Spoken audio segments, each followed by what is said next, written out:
নদীৰ পাৰত কান্দোনৰ ৰোল 24 ঘণ্টাৰ পিছত উঠা ত্ৰৈলোক্য সোণোৱালৰ মৃতদেহ বিফল SDRF বাহিনী ঘিলামৰা উন্নয়ন খণ্ড কেঁকুৰি গাঁও পঞ্চায়তৰ অন্তৰ্গত চেলাজান কছাৰী গাঁৱৰ ত্ৰৈলোক্য সোণোৱাল নামৰ এজন 24 বছৰীয়া যুৱকে পহিলা বহাগত চেলাচাৰিকে নদী সাঁতুৰি পাৰ হ'ব খুজিছিল যদিও মাছ পানীত ডুব যোৱাৰ 24 ঘণ্টাৰ পিছত মৃতদেহ উদ্ধাৰ হোৱাত চেলাচাৰিকে নদীৰ দুয়োপাৰে উঠে কান্দোনৰ ৰোল। আনহাতে ঢকুৱাখানা আৰু মাজুলী SDRF বাহিনীৰ লোক আহি দুয়োটা দিনতে ঘটনাস্থলীৰ সমীপত উদ্ধাৰ অভিযানৰ নামত কচৰৎ চলাই থকা সময়তে চেলাচাৰিকীয়া ঘাটৰ পৰা 6 কিলোমিটাৰ নিলগৰ ৰঙালাওজানৰ সমীপত স্থানীয় ৰাইজে সোণোৱালৰ মৃতদেহ উপঙি থকা প্ৰত্যক্ষ কৰি আৰক্ষীক খবৰ দিয়াত ততাতৈয়াকৈ SDRF বাহিনীৰ লোকে গৈ মৃতদেহটো উদ্ধাৰ কৰি আনি মৰণোত্তৰ পৰীক্ষাৰ বাবে প্ৰেৰণ কৰে যদিও বাহিনীটোৰ ব্যৰ্থতাকে পুনৰ প্ৰতিপদ নকৰিলে। স্বাধীনতা 75 বছৰৰ পিছতো চেলাচাৰিকীয়া নদীৰ ওপৰত এখন দলং নিৰ্মাণ নোহোৱাৰ বাবে পহিলা বহাগতে এনে এক হৃদয় বিদাৰক দুৰ্ঘটনা সংঘটিত হ'বলৈ পালে বুলি দাবী জনাই চৰকাৰকো কটু সমালোচনা কৰিছে ক্ষোভিত জনতাই। যিটো নেকি চেলাজান পাৰঘাটৰ দুৰ্ঘটনা, এইটো 1 নম্বৰ মুখ্য কাৰণ হ'ল চৰকাৰৰ দুৰ্বলতাত। আজি কংগ্ৰেছ চৰকাৰ দিনৰ পৰাই মই ৰাণী নৰৰ লগত লাগি ভাৰতনৰ লগত লাগি মই ৰাজনীতিক খেলা মানুহ আছিলোঁ। 1981 চনৰ পৰা মই অসম আন্দোলনত জড়িত মানুহ।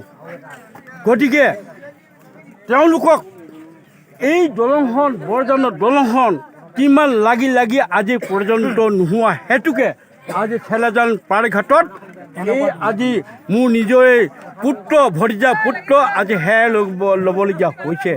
চাওক কিমান দূৰ আজি বিধায়কক আজি নৱকুমাৰ দলে ঢকুৱাখানা সমষ্টিৰ নৱকুমাৰ দলে আজি নামঘৰত প্ৰতিশ্ৰুতি দি গৈছিলে যে মোক আপোনালোকে জিকাই দিয়ক, তাৰপাছত বৰজান টু চেলাজান পাৰঘাট প্ৰকৃত দলং দিম বুলি প্ৰতিশ্ৰুতি দি থৈ গৈছিলে।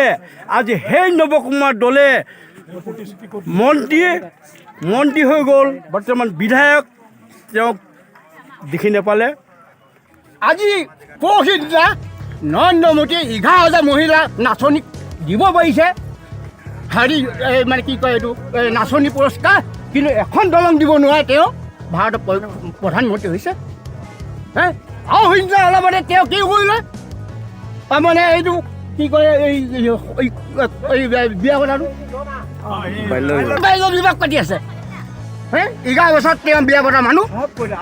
তেওঁ মানে আকৌ মানে এইখিনি মানুহক ধৰিবলৈ আহিছিলে, কিন্তু বাকী ৰাইজে ধৰাৰ কাৰণে আজি বাল্য বিবাহটো তেওঁলোকে নিমাত হৈ আছে।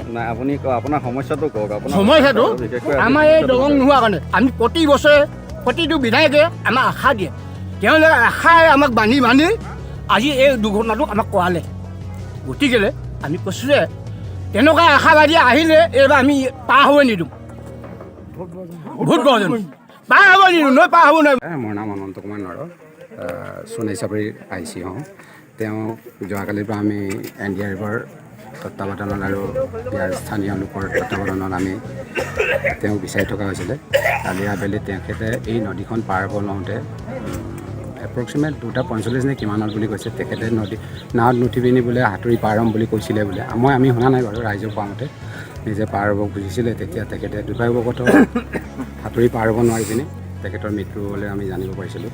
আৰু তেতিয়াৰ পৰাই আমি লগে গম পাই পিনি আমি SDRF পাৰ্টি স্থানীয় লোকেল সকলোৱে আহি ৰাইজৰ সহযোগত বিচাৰ কৰি থকা হৈছিলে। কিন্তু কালি ৰাতি দুৰ্ভাগ্যবশতঃ বিচাৰি উলিয়াব নোৱাৰিলোঁ।